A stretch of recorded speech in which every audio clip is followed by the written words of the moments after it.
When I think of Claude Monet, the first things that come to mind aren't his legendary impression, Sunrise, his haystacks, or his late water lilies. No. The master behind one of the world's most defining art masterpieces actually created one of the most haunting and terrifying paintings of the 19th century. Camille on her deathbed. This canvas captures the artist's dying wife. It was a truly dark and devastating time for Monet.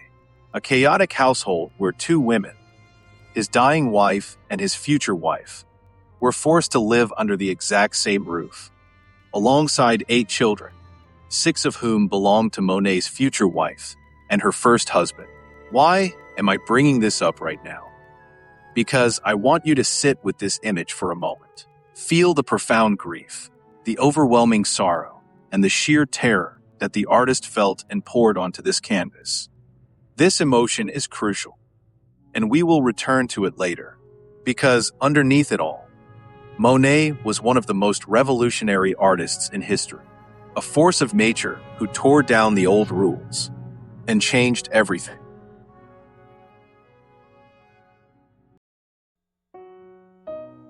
If Edouard Monet was the guy who unlocked the door to modern art, Claude Monet was the guy who kicked it open, walked in, and said, "Wow, this place smells like dust. Time for a complete remodel." And here's how it went down.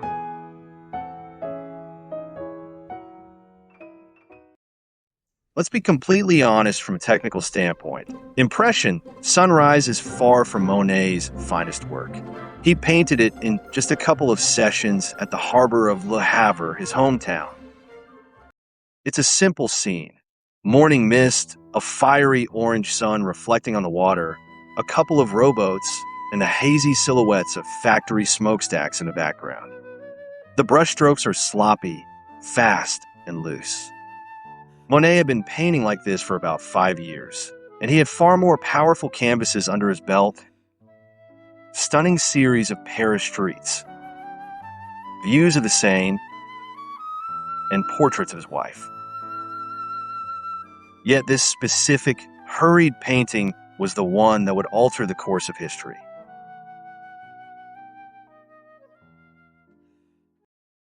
By the early 1870s, a circle of young, experimental, and mostly broke artists had formed around Monet.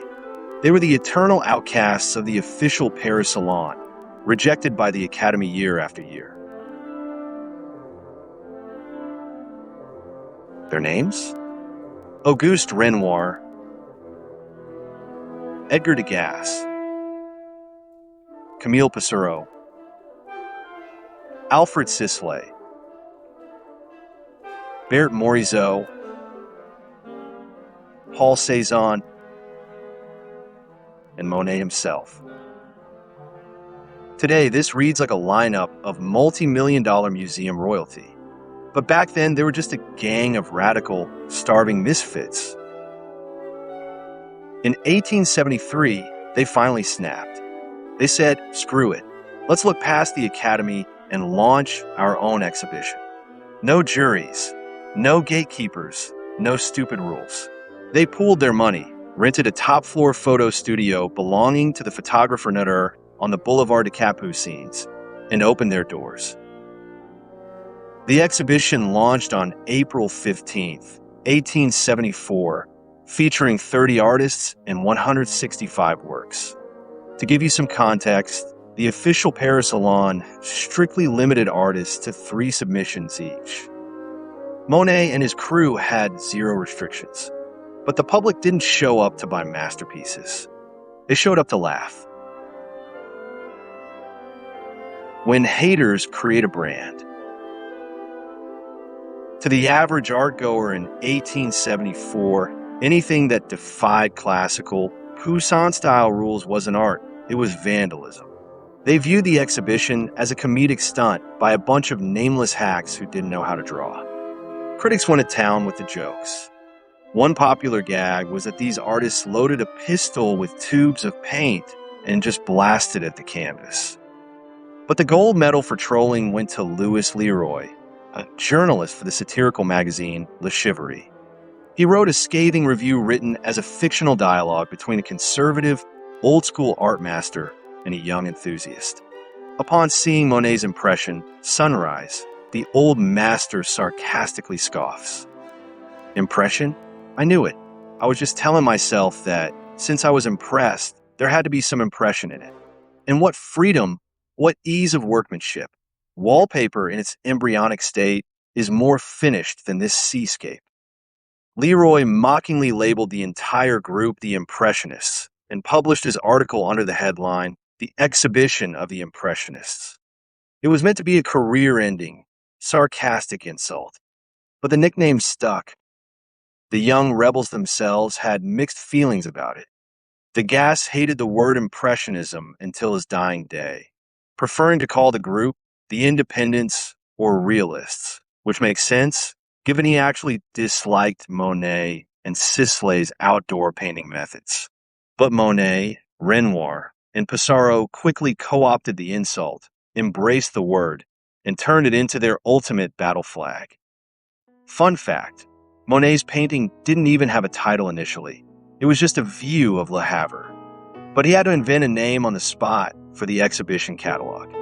If he hadn't picked the word impression, we might be calling these artists the Le Havres today. Instead, a hurried caption became the catalyst for a global revolution. So, what was actually so revolutionary about the technique? While there's a lot under the hood, 3 massive breakthroughs completely flipped the script. The visible brushstroke. In classicism, leaving visible brushstrokes was a sign of a sloppy amateur. A master surface had to be as smooth as glass. The Impressionists turned the brushstroke into the main character. Suddenly, you can see exactly how the paint was applied, its direction, and its texture. The brushstroke became an independent unit of energy, giving the canvas a vibrant, pulsing rhythm. The moment versus the pose. Instead of a timeless, hyper-calculated composition engineered in a studio under artificial light, Impressionism is about a specific 2-minute window in a specific location under shifting outdoor light. They captured the raw present. Monet took this so seriously that he would bring multiple easels and canvases out to the field, swapping between them every hour as the sun moved. This is how he painted his legendary haystacks, Rouen Cathedral, and Poplar series, tracking the exact same subject in different lighting. Myth-busting timeout. Some pop history sources claim Monet would work on up to 9 or even 12 canvases simultaneously. That's a bit of an exaggeration. In his letters from that period, Monet explicitly vents about how incredibly exhausting it was to juggle even 4 canvases at once because the sun was moving way too fast. Colorized shadows. This was the ultimate game changer. Shadows are no longer black. In nature, shadows have color. The ambient light and surrounding objects bounce their colors off everything. Snow under a setting sun isn't white, it's pink.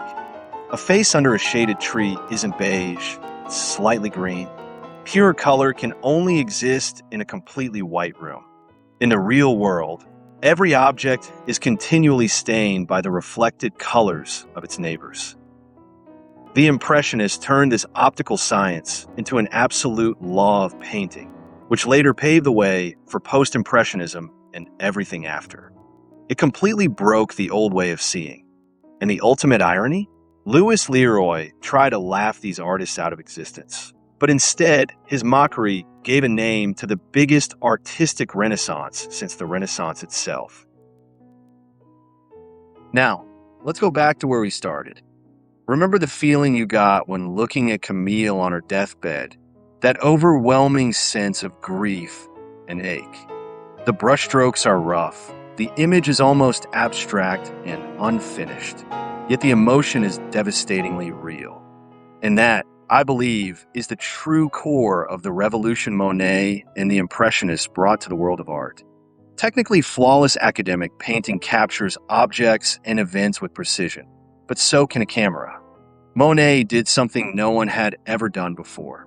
He used raw, heavy brushstrokes to pin fleeting emotions and impressions directly onto the canvas. That's why Impressionism, a term originally thrown at them as a cruel insult, turned out to be the ultimate truth. It wasn't an accident. It was the perfect definition. An impression, Sunrise remains, without a doubt, one of the 10 most important paintings in human history.